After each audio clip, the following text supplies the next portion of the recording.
গোলাঘাটে মুখ্যমন্ত্রীর কনভয়ে আক্রমণের ঘটনার বিরুদ্ধে শিলচরে বিজেপির তীব্র প্রতিবাদ।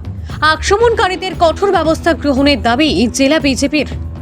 গত ৩০ জুন অর্থাৎ সোমবার রাজ্যের গোলাঘাট জেলায় মুখ্যমন্ত্রী ডক্টর হিমন্ত বিশ্ব শর্মার কনভয়ে আক্রমণের ঘটনার বিরুদ্ধে শিলচরের তীব্র প্রতিবাদে মেতে উঠল কাছাড় জেলা বিজেপি।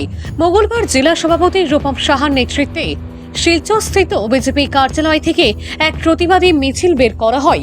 শতাধিক দলীয় সমর্থকদের উপস্থিতিতে মিছিলটি শহরের বিভিন্ন এলাকা পরিদর্শন করে ঘটনার তীব্র নিন্দা ও ধিক্কার জানিয়ে বিক্ষোভ প্রদর্শনের মাধ্যমে ডাকবাংলা পয়েন্টের সামনে জমায়েত হয়ে ঘটনার তীব্র প্রতিবাদ জানান।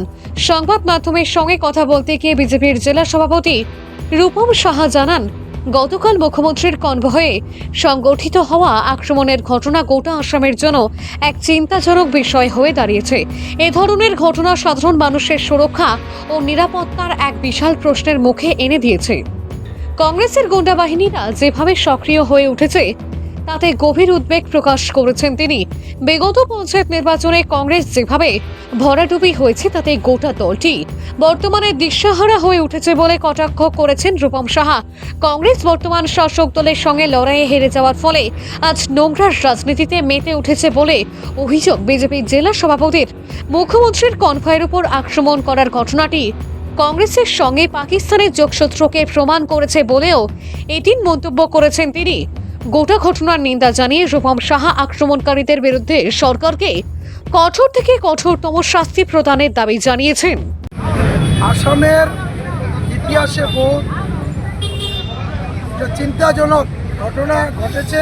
আপনারা জানেন, আমাদের মাননীয় মুখ্যমন্ত্রী কনভয়ের উপর যে আক্রমণ কংগ্রেসের কর্মী দ্বারা যেভাবে করা হয়েছে, এটা আসামের জন্য একটা নিরাপত্তার ক্ষেত্রে একটা প্রশ্নচিহ্ন দাঁড়িয়েছে। আর এর জন্য কংগ্রেসের যারা গুন্ডা বাহিনী, আপনারা দেখেছেন বিগত দিনে কংগ্রেস পঞ্চায়েত নির্বাচনে ভরাডুবি হয়েছে। আর পলিটিক্যালি আমাদের সঙ্গে যুদ্ধ না করে ওনারা যেভাবে নোংরাভাবে আমাদের আসামের যিনি জনপ্রিয় মুখ্যমন্ত্রী মাননীয় হিমন্ত বিশ্ব শর্মা মহাশয়ের উপর যে কনভয়ের উপরে যে আক্রমণ করেছেন, আমার মনে হচ্ছে এই কংগ্রেস পাকিস্তানের সঙ্গে যুক্ত হয়ে কাজগুলো করছে। আমরা এই কংগ্রেসের কাজকে নিন্দা জানাই। কংগ্রেসের কাজকে আমরা জঘন্য অপরাধ বলে আমি মনে করি। আর ভারতবর্ষের বুকে কংগ্রেসের এই কাজের জন্য আমরা ধিক্কার জানাই। ভারতীয় জনতা পার্টি কাছাড় জেলা কমিটি আজকে আমরা এখানে যুব মোর্চা, মহিলা মোর্চা প্রত্যেকের নেতৃত্বে আমরা এখানে উপস্থিত হয়েছি। যে কংগ্রেসের যারা কর্মকর্তারা যারা এই আক্রমণ করেছে মুখ্যমন্ত্রীর উপরে কনভয়ের উপরে ওনাদেরকে দৃষ্টান্তমূলক শাস্তি এবং ওনাদেরকে বিহিত ব্যবস্থা নেওয়ার জন্য আমরা সরকারের কাছে আবেদন জানাই। এই কংগ্রেস আপনারা দেখেছেন, যখন নির্বাচন হয় প্রতিটা নির্বাচনে বিগত 10 বছর থেকে কংগ্রেস আজকে হতাশাজনক হয়ে গেছে। আর যার গৌরব গগৈ উনার নিজ জেলায় জুরাটে আপনারা দেখেছেন পঞ্চায়েত নির্বাচনে খাতা খুলতে পারেনি। আর যার নেতৃত্ব আজকে ভারতবর্ষের মুখে সবার কাছে প্রশ্নচিহ্ন হয়ে দাঁড়িয়েছে, যা পাকিস্তানের মদতপুষ্ট হিসাবে এই গৌরব গগৈ এই আসামের সভাপতি হিসাবে দায়িত্ব নিয়েছে।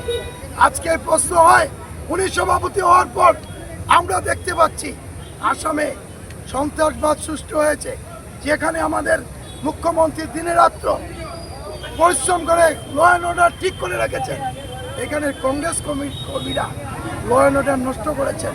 তার জন্য সরকার আগামী দিনে বিহিত ব্যবস্থা নেবে এবং আমরা সরকারের কাছে দাবি জানিয়েছি এই দুষ্কৃতকারী কংগ্রেসকে যাতে শাস্তিমূলক ব্যবস্থা নেওয়ার জন্য।